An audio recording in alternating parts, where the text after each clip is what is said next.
Pemirsa, deretan advokat kondang disiapkan untuk membela pasangan Presiden dan Wapres terpilih Prabowo Subianto dan Gibran Rakabuming Raka di Mahkamah Konstitusi.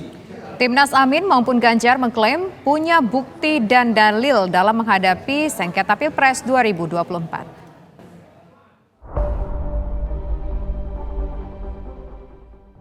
Barisan advokat kondang disiapkan untuk membela pasangan Presiden dan Wapres pemenang pemilu 2024, Prabowo Subianto dan Gibran Rakabuming Raka. Para advokat ini tergabung dalam tim pembela Prabowo Gibran. Mereka mengajukan permohonan agar kliennya menjadi pihak terkait dalam gugatan perselisihan hasil pemilihan umum atau PHPU yang diajukan tim 01 Anies Mohaimin dan 03 Ganjar Mahfud MD di Mahkamah Konstitusi. Wakil Ketua Tim Pembela Prabowo Gibran Otto Hasibuan menilai gugatan sengketa Pilpres 2024 dari Amin dan Ganjar cacat formil. Karena memang secara formal kami melihat bahwa gugatan yang diajukan oleh 01 dan 03 tersebut adalah cacat formil. Cacat formil, cacat prosedural, sehingga karena tidak memenuhi secara formil maka kami melihat bahwa berpotensi besar bahwa permohonan itu tidak akan dapat diterima. Sementara itu, tim hukum Timnas Amin yang lebih dulu mendaftarkan permohonan ke MK mempersoalkan pencalonan Gibran sebagai cawapres Prabowo. Intinya adalah permasalahan pencalonan wakil presiden, calon wakil presiden di 02. Dari awal proses tersebut bermasalah dan lanjutan masalahnya luar biasa.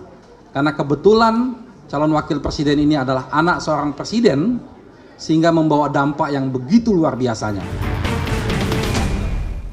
Ketua Tim Hukum Ganjar Mahfud Todung Mulya Lubis telah menyiapkan ahli dan saksi fakta dalam sidang PHPU di MK. Kami dari Paslon 03 pasti akan ke MK. Kami sudah siap dengan permohonan kami, dengan bukti-bukti, dengan saksi-saksi fakta, dengan ahli-ahli yang kita akan ajukan. Mudah-mudahan Mahkamah Konstitusi memberikan kesempatan yang seluas-luasnya kepada kami. Tim hukum dari ketiga kandidat saling klaim punya bukti maupun dalil untuk beradu di Mahkamah Konstitusi. Lalu seperti apa peluang barisan pakar hukum dari ketiganya untuk memenangkan pokok perkara Pilpres 2024? Dikabulkan atau ditolak? Tim TV One mengabarkan. Mengapa kemudian tim advokat dari kubu 02 mengajukan diri sebagai pihak terkait dalam gugatan pasangan 01 dan 03 ke MK? Padahal fokus dari gugatan kubu Anies Mohaimin serta Ganjar Mahfud ini adalah memperkarakan tindakan dari KPU di pemilu. Ya, untuk membahasnya pemirsa telah bergabung bersama kami ada Wakil Ketua Tim Hukum Prabowo Gibran yaitu Pak Fahri Bahmit. Dan juga nanti akan bergabung bersama kami pemirsa Ketua Dewan Pakar Timnas Amin Hamdan Zulfa. Nah, pertama saya ingin ke Pak Fahri Bahmit terlebih dahulu. Pak Fahri Bahmit, kenapa akhirnya memutuskan diri untuk mengajukan diri sebagai pihak terkait? Iya, yang pertama karena pihak Pak Prabowo itu punya kepentingan hukum. Beliau punya kepentingan konstitusional terhadap permohonan ini. Jadi itu diatur dalam hukum acara Mahkamah Konstitusi maupun dalam Undang-Undang 24 tahun 2003 tentang Mahkamah Konstitusi.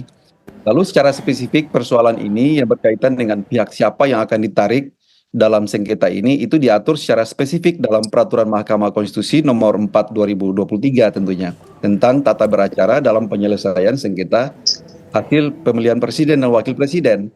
Jadi pertanyaannya kenapa sampai harus pihak Pak Prabowo ada di sana? Karena itu kepentingan hukum.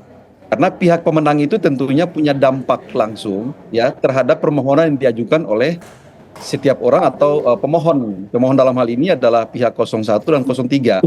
Dampaknya apa? Dampaknya adalah ada kemungkinan-kemungkinan yang secara potensial bisa terganggu atas kemenangan itu. Jadi cara melihat sejauh mana kepentingan hukum dari setiap orang atau setiap pihak atau setiap adresat dalam sistem ini adalah sejauh mana kepentingan hukumnya itu terganggu dengan permohonan yang diajukan oleh para pihak tentunya. Jadi seperti itu. Jadi ini hal yang biasa saja dalam tata beracara di Mahkamah Konstitusi. Jadi bukan sesuatu yang tidak lazim ya, tapi memang itu diharuskan oleh hukum seperti itu. Oke. Pengajuan sebagai pihak terkait ini, pengajuan sebagai pihak terkait ini sudah diterima oleh MK atau baru pengajuan, baru usulan? Ya, tadi malam setelah kami ke Mahkamah Konstitusi, saya sama Prof. Yusril dan teman-teman sudah mendaftarkan diri secara langsung, sudah memenuhi semua persyaratan-persyaratan yang diatur dalam peraturan Mahkamah Konstitusi. Jadi semua aspek yang berkaitan dengan legalitas maupun persoalan administratif itu telah dipenuhi secara keseluruhan, dan kami juga telah diberikan akta pernyataan pengajuan sebagai pihak terkait di Mahkamah Konstitusi. Jadi sudah selesai. Selanjutnya kami tinggal menunggu, mungkin hari ini telah disampaikan relas panggilan untuk nantinya kami akan hadir sebagai pihak terkait dalam persidangan besok pagi jam 8. Jadi karena ini adalah dibagi dalam 2 bagian persidangan. Persidangan yang pertama dilangsungkan atau digelar pada pukul 8.00 sampai dengan siang. Dan untuk perkara 02 nanti digelar siang hari. Baik. Jadi seperti itu ya. Jadi secara resmi, secara formilnya telah selesai. Oke, baik. Sekarang kita ingin ke Ketua Dewan Pakar Timnas Amin, yaitu ada Pak Hamdan Zulfa, sudah bergabung bersama kami. Pak Hamdan Zulfa.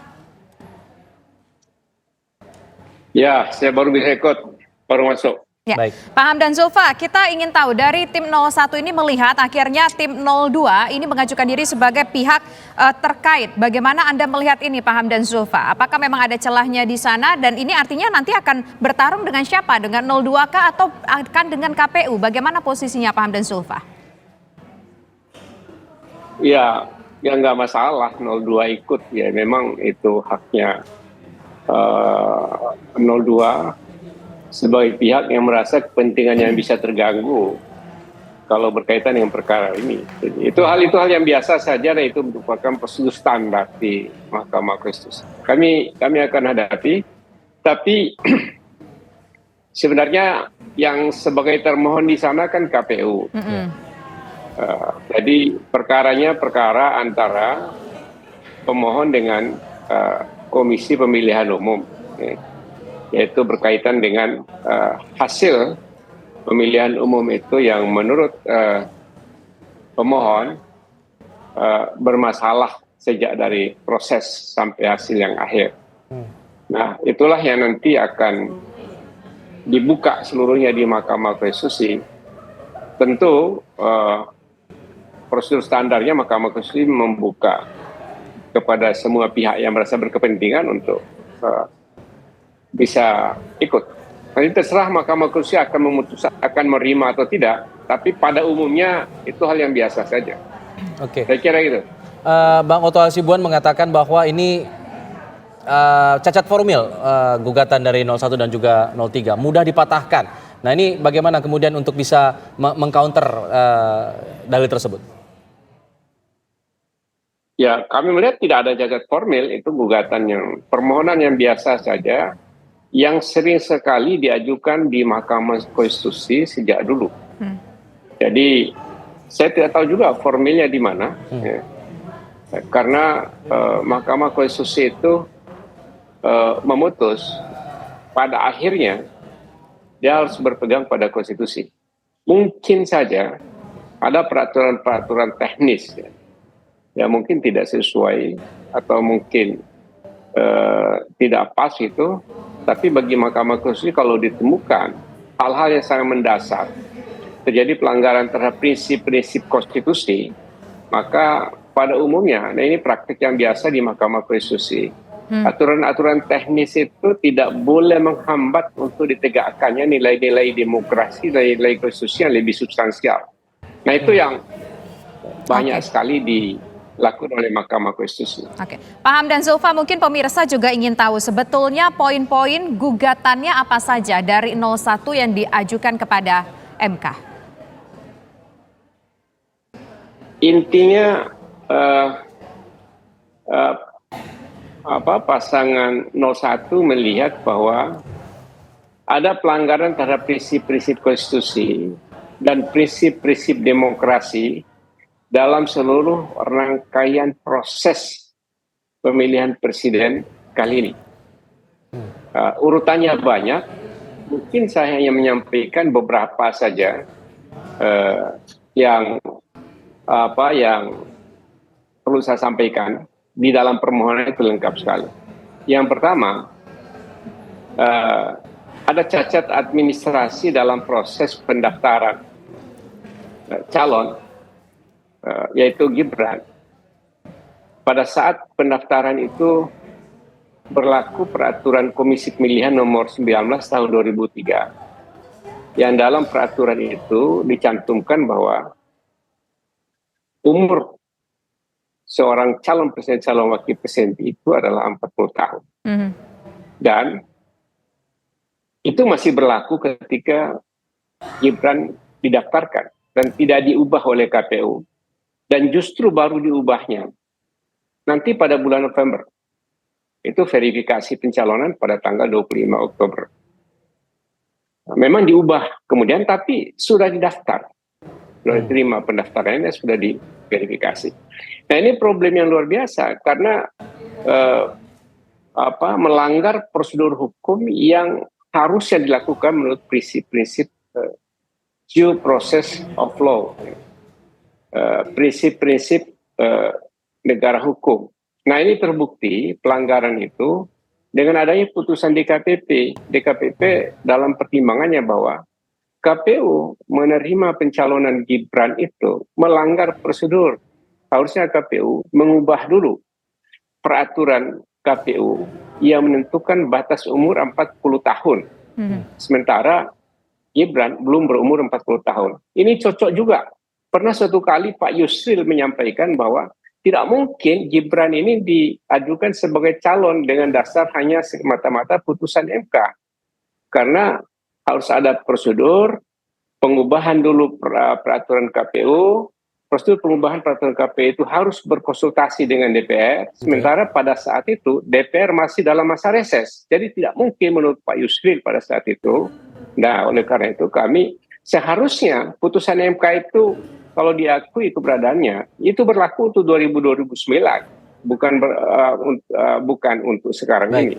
Karena tidak bisa dengan merobos begitu saja KPU menggunakan surat tanpa mengubah peraturan KPU yang menjadi dasar dia bertindak. Baik, Bang Fahri. Itu satu ya. Oke, satu. Kita satu ya, Pak Hamdan. Kita ke Pak Fahri dulu untuk bisa menanggapi hal ini sebagai pihak terkait dalam gugatan ini, Pak Fahri. Iya, kami telah menyusun argumentasi ya. Kami telah menyusun argumentasi, kami juga telah membaca secara seksama permohonan yang diajukan oleh kubu 01 maupun 03. Kalau tidak salah permohonan dari 01 yang disusun oleh Pak Hamdan dan teman-teman itu kan kurang lebih 112 halaman. Dan seluruh argumentasi itu telah kami potret satu-satu dan mengargumentasikan kira-kira dalil-dalil seperti itu punya relevansi apa dengan isu konstitusional yang diajukan oleh atau yang didalilkan oleh para pihak gitu ya. Jadi satu hal yang saya mau katakan bahwa dari kedua pemohon ini punya karakter dan corak pengajuan permohonan yang sama, yaitu satu, berangkat dari isu konstitusional tentang ketentuan pasal 22E tentang pelaksanaan pemilu yang langsung, umum, bebas, rahasia, jujur, dan adil. Ya, jadi asas-asas itulah yang kira-kira yang ingin dikonstruksikan bahwa pelaksanaan pemilu ini atau election fraud ini berangkat dari soal-soal itu. Nah, itu yang kadang-kadang nanti kita akan mencoba untuk menjawab dan kita mematahkan dengan argumentasi yang kita bangun. Ada satu hal yang saya mau katakan seperti ini, misalnya tentang yang disampaikan oleh Prof. Hamdan tadi. Apakah ketika Gibran dengan dasar putusan Mahkamah Konstitusi 90 yang dijadikan kebijakan atau legitimasi untuk pendaftaran pada saat pendaftaran capres dan cawapres pada saat itu, sehingga di satu sisi dan di sisi yang lain KPU berangkat dari prinsip tata kelola pelaksanaan atau penyelenggaraan pemilu tidak merubah terlebih dahulu peraturan KPU nomor 19 2023 pada waktu itu dianggap sebagai sebuah pelanggaran konstitusi ataukah pelanggaran administratif. Sejauh yang kita pahami dan berangkat dari kajian yang kita lakukan, hemat kami itulah pelanggaran administratif. Kalau kita mau merujuk kepada atau mau merefer kepada putusan DKPP, sebenarnya DKPP sendiri memaklumkan hal itu dengan putusannya itu mengatakan bahwa persoalan itu adalah yang pertama, KPU tidak dapat dipersalahkan untuk menindaklanjuti mandat konstitusional yang dikirimkan oleh putusan 90. Jadi pada dasarnya atau pada hakikatnya KPU itu melaksanakan apa yang diperintahkan oleh putusan Mahkamah Konstitusi. Yang kedua, bahwa putusan itu harus ditindaklanjuti dengan perubahan atau pengubahan beberapa aturan-aturan teknis, itu yang pada saat itu abai dilakukan oleh KPU selaku organ konstitusional, itu yang dianggap melanggar prinsip tata kelola pelaksanaan pemilu. Jadi kalau kita mau sempitkan seperti itu, ya sejauh itu yang disanksi adalah atau yang dipunishment adalah persoalan pelanggaran atas tata kelola. bahwa ada persoalan kepatutan yang harus dilakukan dan ada persoalan profesionalisme yang harus dikedepankan. Nah, persoalan seperti ini kalau misalnya KPU telah disanksi dengan cara seperti itu, ada yang peringatan keras terakhir, ada yang kemudian dikatakan peringatan, lalu kita masih misalnya sampai dengan saat ini tidak selesai dengan argumentasi itu, lalu kita tingkatkan derajatnya menjadi satu isu konstitusional, itu yang bagi kami barangkali sedikit berbeda pendapat secara ekstrim dengan teman-teman dari 01. Baik. Dan persoalan ini nanti kita akan uji di Mahkamah Konstitusi dalam persidangan dalam konteks pemeriksaan pokok perkara nantinya. Kami telah mengargumentasikan itu. Oke, baik. Perbincangan masih akan kami lanjutkan pemirsa usai jeda berikut, tetaplah bersama kami.